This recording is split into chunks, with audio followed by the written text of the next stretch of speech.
কবি লিখছে শোনেন, জান্নাতি হতে চাও যদিও গো নারী, পর্দা পোশিদা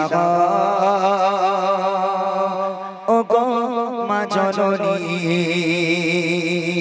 প্রথম বলা হলো পর্দা করো, পর্দা করা ফরজ। কবি লিখছে দেখে, জান্নাতি হতে চাও যদিও গো নারী, পর্দা পোশিদা ও গো মা জননী। জান্নাতি হতে চাও যদিও গো নারী, পর্দা পোশিদা ও গো মা জননী।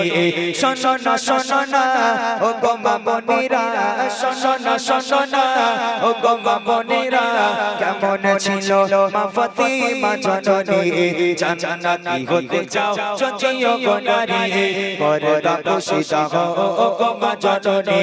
জান্নাতি হতে চাও যদিও গো নারী, পর্দা পোশিদা ও গো মা জননী।